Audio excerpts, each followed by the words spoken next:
Hi friends, welcome to Unit 2, Day 6. This set of notes really focuses on the analyzing of graphs of functions. For this one, we're really going to dive in deep into how kind of different graphs kind of correlate or work, and then really giving just kind of overall like what's going on with the graph. So one of the things that we can do is analyzing it by looking at to see when are the different values of each of these. When are they positive? When are they negative? When is it increasing? When is it constant? When is it decreasing? This kind of tells us kind of a set uniform rules or language to use to talking about the graph. So this first one, we're going to go through this page. This talks about, this says denotes where f of x is positive. When we think about, well, where f of x is positive, that's where f of x is greater than 0. And this will occur when the graph is above the x-axis. We write our answers here in interval notation.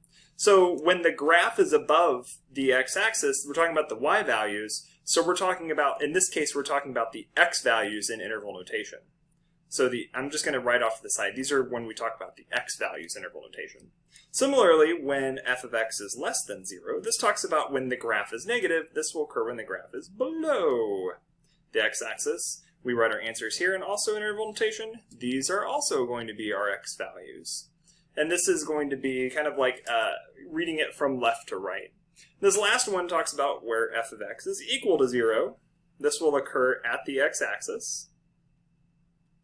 Again, we write this is also our x values. When we write, talking about like the highest or lowest point on the graph, that's when we talk about something called maximum or minimum. So a local maximum is the highest point in the region around the point. So we write this as an ordered pair. So this is going to be your x comma y. Same when we talk about the local minimum.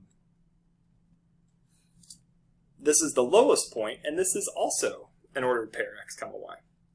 And similarly, if we're talking about the absolute highest or the absolute lowest, so the absolute maximum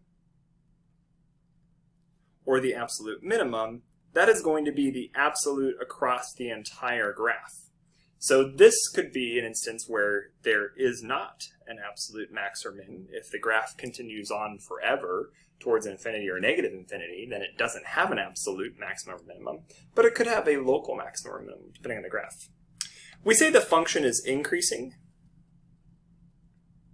as the y values go up. We write this also in interval notation. So this is also based upon your x values.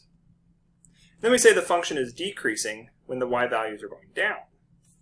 This is also based upon your x values. Helps if I spell values correctly. Remember, we read our graph from left to right. So as I'm increasing from here, this graph is constant, and then I increase here, and then it's decreasing. This would be an absolute maximum and also a local maximum for this graph. This would be the absolute minimum for this one. This would be a local minimum. And then here we talk about this. We've also talked about roots. So here is a root, here is a root, and here is a root. So there are 3 roots to here. Because it bounces off here, I know that's an even root. Now that's more information to come. So here's kind of the basics.